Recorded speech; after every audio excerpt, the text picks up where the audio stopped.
Hey Sun Space Sun, I'm Daisy Viktoria, and today we are going to look at a Viking Age outfit fit for the winter environment. There are multiple layers to this outfit, and many of the layers are quite embellished, all using assorted textures and patterns and embroidery inspired by Viking Age grapevines.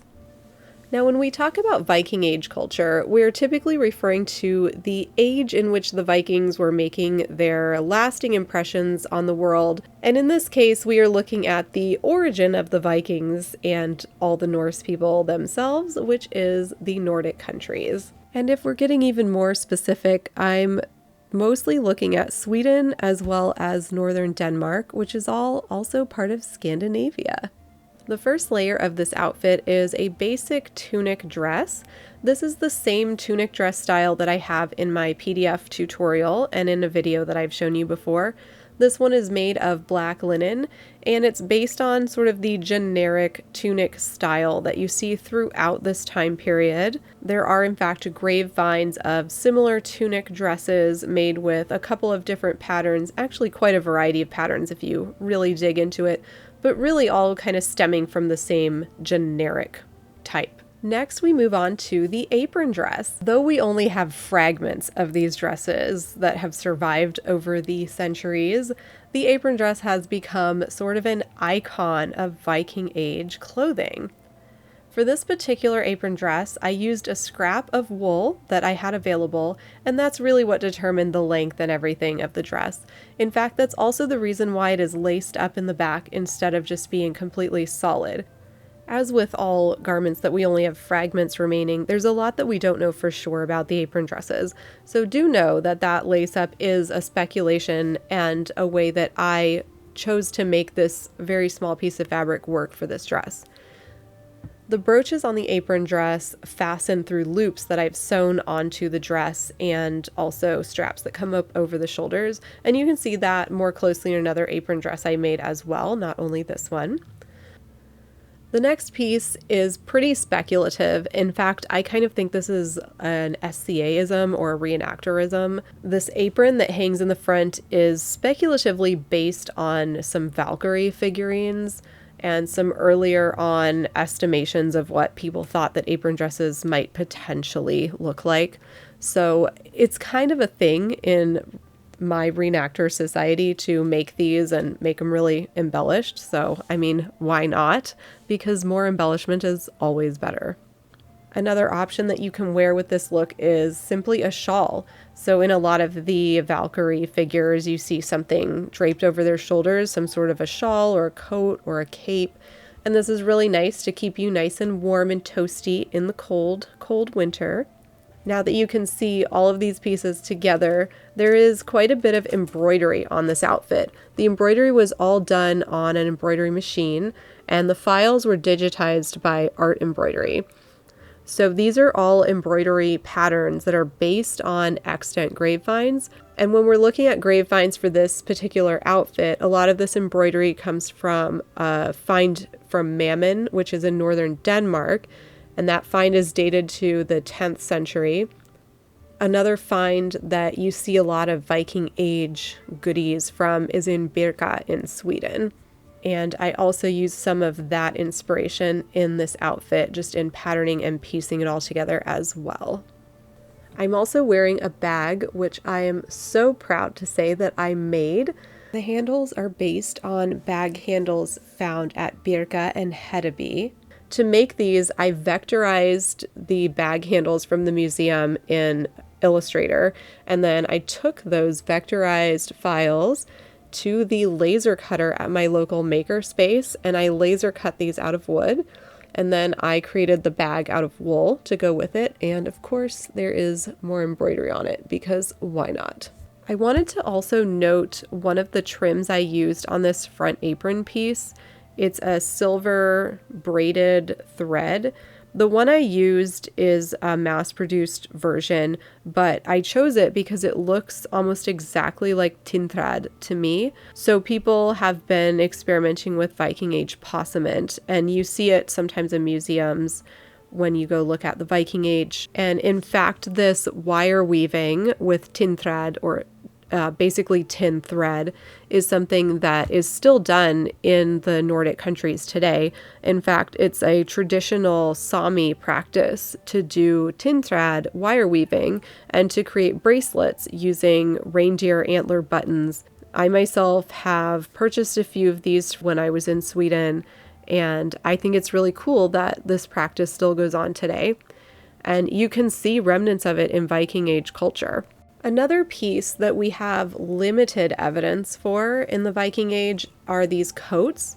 So this is affectionately known as the Birka coat because it's based on some, again, pieces of garments found at Birka. This is also something I think that looks a lot like some of the Valkyrie figurines from the side. And no matter what, whether it truly existed in this form or whether we've adapted it a little bit, it looks great and it feels really great too. So this coat is made of wool, which I got at Pendleton in Oregon. And the contrast on the edge of the coat is hand-woven silk, which is modeled after textiles they found in Birka. And this was actually purchased from Grimfrost. So it was a little bit of a splurge, but I only needed a little bit of it to go around the edges. And I also have some cord between the silk and the wool to give it a little more pop too.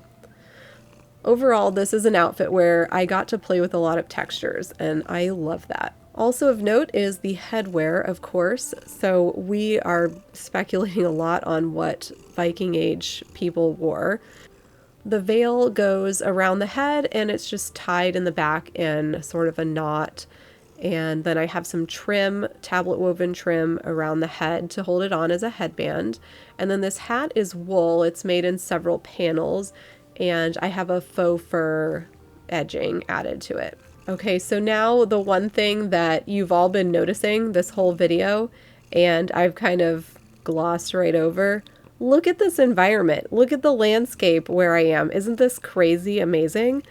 This is actually not that far from where I live. So this is in the great wilderness of Washington, and it is a frozen waterfall. So to get here to this lovely photo shoot, I hiked out here with my friend Carol Ann and her husband as well. We had such a fun hike getting out here. I hiked out in normal clothes, and I had all of this in my backpack. So I changed into this outfit layer by layer when we got out here so that we could film all the layers. And then I hiked back in the outfit too. And that was specifically so that we could play in the snow all along the way back. And it was super duper fun. I did in fact film the making of the coat as well as the apron dress. And I do intend to edit that and put that out as well. So stay tuned for a video on that in the future. Another way that you can wear this coat is that you can belt it closed at the waist. And actually, yet another way that I seem to have not shown here is that you can brooch it closed in the front too. I kind of like the belted at the waist look as another alternative because this gives you an option where you can have a nice defined waist.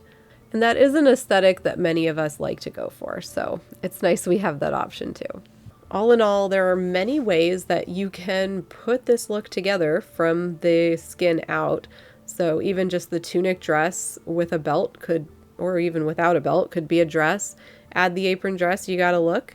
Add that apron piece, you got another look. Add the coat, you got another look. You could combine multiple different layers, leaving out the middle layers, tunic and coat. There's quite a bit of versatility here in this one outfit, which I like. And I enjoy having an outfit that goes for all seasons. I can wear just the innermost layers when it's warmer, and I can wear all the layers when it's cooler. And now, finally living in a place that gets real winter, I am happy to report that I can in fact wear all the layers, at least occasionally. I'd also like to make a note of the jewelry options that I am wearing here.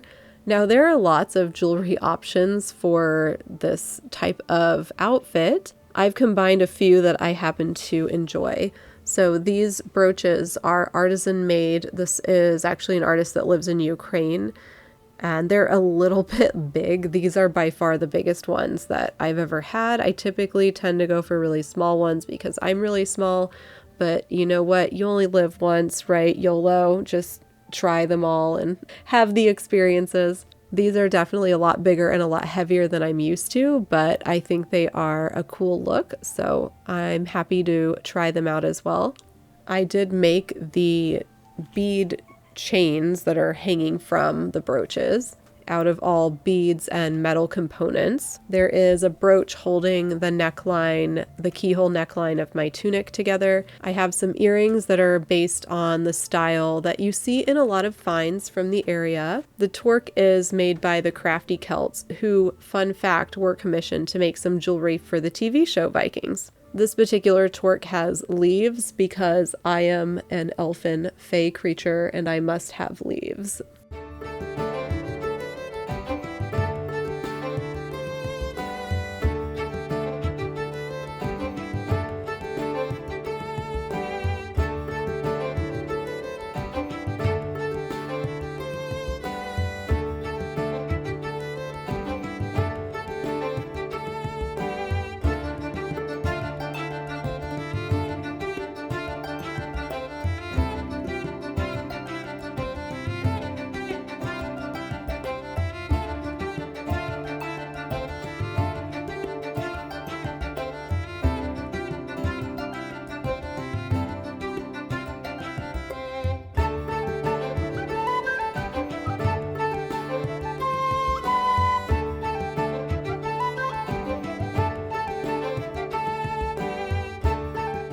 Thank you so much for joining me for this frolic in the snow in a Nordic Viking Age outfit. I hope you've enjoyed yourself at least a portion of as much as I've enjoyed myself, because I enjoyed myself quite a lot. If you can get at least a portion of it, I think we're good. If you want to learn how to make some of these clothes, don't forget to check out my other videos.